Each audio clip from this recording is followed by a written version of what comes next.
అనుకోపోతావు మాట చెప్పనా? కుక్క బుద్ధి మొక్క దగ్గర తెలుస్తుంది, ఈ క్రైస్తవుల బుద్ధి కళ్యాణం దగ్గర తెలుస్తుంది. కుక్క బుద్ధి ఎక్కడ? మాంసం మొక్క దగ్గర. ఈ క్రైస్తవుల బుద్ధి ఎక్కడ? అదే పెళ్లి దగ్గర తెలుస్తుంది. మారు మనసు అంటారు, రక్షణ అంటారు, పాపక్షమాపణ అంటారు, బాప్తిసం అంటారు, దేవుల్లో ఉందామని అంటారు, అన్ని బాగుంటాయి మన దగ్గర. పెళ్లి దగ్గరకు వచ్చినప్పుడు చూడాలండి, ఏమంటే మన వాళ్ళు కాగుణంతం చదువుతారు. కాగుణంతం అంటే ఏంటో చెప్పనా? కా అంటే కలగా ఉన్న పిల్లొచ్చేయాలట. ఈడేమో ఎలుగుబంటిలాగా ఉంటాడు పనికి మాలోడు, ఈడికేమో కలగా ఉన్న పిల్లొచ్చేయాలట. మళ్ళీ కాకు దీర్ఘమిస్తే కా అంటే కానుకలు తెచ్చే పిల్లొచ్చేయాలి. మళ్ళీ కాకుమిస్తే కు అంటే కులం పిల్లే వచ్చేయాలి. ఆ కూకు దీర్ఘమిస్తే కు అంటే వాళ్ళమ్మ నన్ను కూడబెట్టిందంతా లాక్కొచ్చే పిల్లొచ్చేయాలి. ఈడు మాత్రం ఏం ఖర్చబడు. కొంతమంది అబ్బాయిల తాలూకా తల్లిదండ్రులు ఇలాగే అఘోరించారండి. నేను కొంతమంది అత్తలను చూశాను, కొడుకు పెళ్లి సంబంధానికి వచ్చిన అత్త రాక్షసులను చూశాను. మీరు మంచి వాళ్ళు అమ్మలేమో తెలియదు. ఒక పెళ్లి సంబంధానికి వెళ్తే, వినండి ప్రియుడు, ఇక్కడ మీ సామర్లకోట నుంచి మా ప్రాంతాలకు వచ్చింది అమ్మ. భర్త ఎప్పుడో చచ్చిపోయినాడు, ఇద్దరే పిల్లలు. ఆ పిల్లనేమో ఎంఎస్సి బీఈడి చదివించింది, పిల్లగాడికేమో ఎంటెక్ చదివించింది. ఆమె చేస్తున్న చిన్న ఉద్యోగంలో డబ్బంతా పిల్ల చదువు పెట్టింది. ఒక పెళ్లి సంబంధానికి ఏమండి కూర్చుంటే ఒక అత్తగాడు వచ్చాడు. అమ్మ, ఆ పిల్లోడు అన్నమాట ఏంటి తెలుసు? అన్నా, నా పెళ్లి ఒక ప్రసంగం లాగా ఉండాలన్నా అన్నాడు. పెళ్లి ఎలాగ ఉండాలట? అనేక మందిగా ప్రసంగం లాగా ఉండాలన్నాడు. అంటే కులం చూడకుండా, కట్నాలు చూడకుండా, అందం చూడకుండా, పెళ్లి చూపులు చూడకుండా ఎంత మోడల్ గా పెళ్లి చేసుకుంటాడో పిల్లగాడు అనుకున్నాను. ఈ పిల్లగాడు 18 గుమ్మాలు ఎక్కి దిగాడు. మళ్ళీ పెళ్లి ఎలాగ ఉండాలట? అడిగి చెప్పరెవర్రా? ఒక ప్రసంగంలాగా ఉండాలట. పోనీ మొత్తానికి నేను చూడలేదులేండి, ఈ సామర్లకోట అమ్మగారు కూతుర్ని ఇతగాడే చూసుకున్నాడు. అన్నా మీరు వస్తే చివరి మాటలా మాట్లాడుకుంటాం అన్నారు. సరే నేను పోయాను. నేను ఆవిడ నాకు తెలుసు, ఈ సామర్లకోట అమ్మ. సరే కూర్చున్నారు, మాట్లాడుకుంటున్నప్పుడు ఆ సిస్టర్ నన్ను పిలిచి, బ్రదర్, నా సంగతి అంతా మీకు తెలుసు కదా, నా కష్టపడి పిల్లలకు చదువు చేయించగలిగాను కానీ నేనేమి ఆస్తులు పోగేయలేదు. నా పరిస్థితి మీకు చాలా సంవత్సరాలుగా తెలుసు కదా బ్రదర్. కనుక నేను ఆ పెళ్లి ఖర్చుల కొరకు ఒక 2 లక్షలు ఇస్తానండి. ఏంటమ్మా? 2 లక్షలు ఇస్తానండి. తర్వాత ఏమో వినండి, ఒక మోటార్ సైకిల్ కొని పెడతానండి, ఒక తులం మెడలో గొలుసు పెడతానండి. ఇంతకంటే నేనేమీ చేయలేను బ్రదర్, నా వెనకాల ఎవరు లేరు ఈ జిల్లాలో అని అంటే, సరేనమ్మా అవన్నీ నాకెందుకు చెబుతున్నారు, మరి వాళ్ళకి చెప్పుకోలేకపోయారు అన్నారు. వాళ్ళతో విషయాలు చెప్పాం బ్రదర్, మీకు చెప్పాలి కదా, చివరి మాటలు ఏదో చెప్పి మీరు ముగిస్తారని అని అంటే, సరేనమ్మా మళ్ళీ వచ్చి కూర్చున్నా. ఈ అబ్బాయి పేరు శ్రీను. ఏం శ్రీను, చెప్పావా మీ పేరెంట్స్ అంటే, చెప్పానన్నా అన్నాడు. ఏం చెప్పావన్నా? నేను అదేనన్నా, అంటే ఏమన్నారో చెప్పానన్నారు. సరే మరి ఆ విషయాలు నేను ఇప్పుడు చెప్పనా అంటే, చెప్పండి అన్నా, మరి ఆవిడ నాకు చెప్పారు, మరి నీకు చెప్పానన్నారు, మీ అమ్మ నాకు చెప్పానన్నావు కదా, చెప్పానా అన్నాను. చెప్పండి అన్నయ్య అన్నాడు. ప్రియులారా, మరి ఈవిడ 2 లక్షల రూపాయలు పెళ్లి ఖర్చులు పెట్టుకునే దానికి ఇస్తారట అమ్మ. తర్వాత ఏదో బండి కొని పెడతానంటుంది, తర్వాత గొలుసేదో వేస్తానంటుంది. మరి ఇవి ఆవిడ స్వామత అది. సరే ఇక ఏమి మాట్లాడుకునే మాటలు లేవు, తేదీ ఎప్పుడో పెట్టుకుందాం అంతేనా, ఇంకేమైనా ఉన్నాయా అన్నాను. అమ్మా వింటున్నారా? వాళ్ళమ్మ పక్కన కూర్చున్నాడు ఈ పిల్లగాడు. వాళ్ళమ్మ కొడుకుని ఇలా గిల్లి, 2 లక్షలు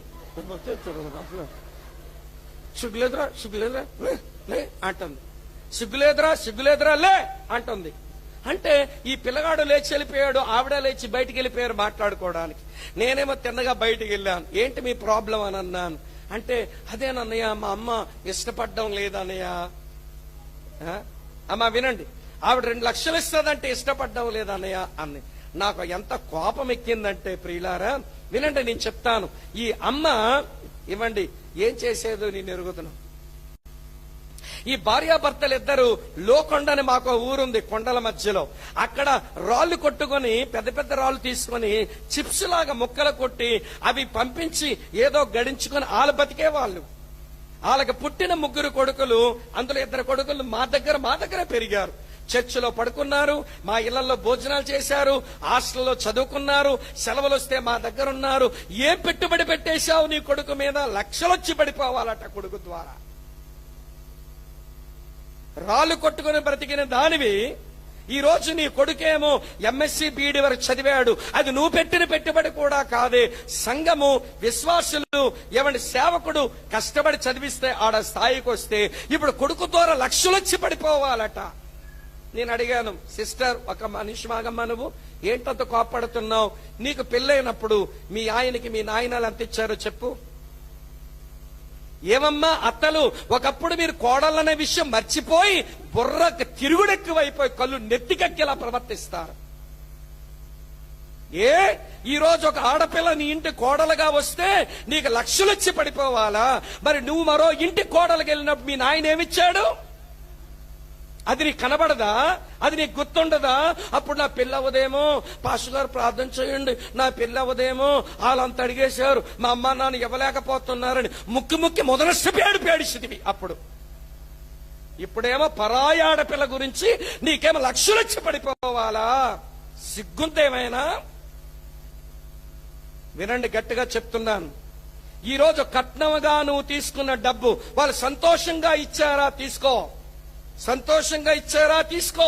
అంతేగాని ఇస్తారా సస్తారా లేకపోతే పెళ్ళవదని భీష్మించి కూర్చున్నావనుకో, వాళ్ళ రక్తం, వాళ్ళ చెమట నీ ఇంటి మీద నిప్పులై కురుస్తుంది. చస్తావు.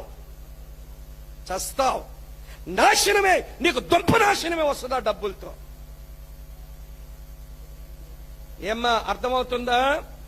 ఎవరి డబ్బులని నువ్వు తిందామనుకో, వాళ్ళ రక్తం తాగుతావా రాక్షసులాగా? వాళ్ళ చెమట తాగుతావా నీవు? వాళ్ళకుందా ఇచ్చారా? తీసుకో సంతోషంగా. అంతేగాని ఇస్తారా సస్తారని భీష్మించి కూర్చొని ఎవడి బేరాలు పెడతారండి. ఈ రోజున సాంఘిక దురాచారమైన ఈ వరకట్నానికి వేరుగా నిలబడవలసిన క్రైస్తవ సంఘమే కట్నాలు కక్కుర్తుపడి కుక్కల్లాగున్నారు. పీతు మీద 10 పైసలు పెడితే 4తో లాక్కుంటారేమో పీతు క్రైస్తవులు. గట్టిగా చెప్పానేమన్నా అమ్మ? అర్థమవుతుందా? చెప్పక తప్పదు. ఈ రోజున వినండి, టీవీ నైనోడుకుందండి వాడికి ఒక ఎవండి, టీవీ నైనోడుకుందండి ఒక ఎవండి విలువలు. అప్పుడప్పుడు స్లోగన్లు వేస్తున్నాడు. ఏమని స్లోగన్ వేశాడు? కట్నము అడిగిన వాడు. చదువుతున్నారా మరి?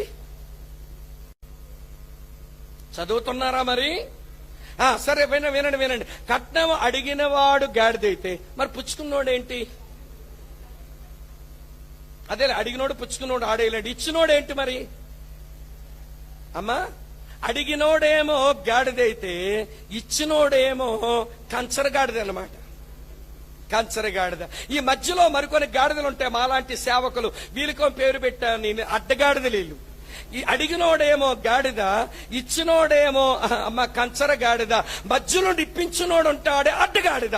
అసలు క్రైస్తవ సంఘాలండా గాడిదలే. అమ్మ ఇబ్బంది పడకండి, ఎవరి వైపు చూడకండి. ఇది చాలా సున్నితమైన విషయాలు. అరే నా మీదే అతను చెబితే నా వైపు ఈవిడ చూసిందని సావాసంలో ప్రేమలు తగ్గిపోతాయి. దేవుడు నీతో మాట్లాడితే నువ్వే తీసుకో. ఇంకొకరితో మాట్లాడాలనుకుంటే ప్రార్థన చేయి, దేవా ఆ వ్యక్తి విషయంలో మార్పు కలిగించున్నాయి. అంతేగాని ఎవరి వైపు చూడకండి. ఇలాంటి సున్నితమైన విషయాలు చాలా ప్రమాదం.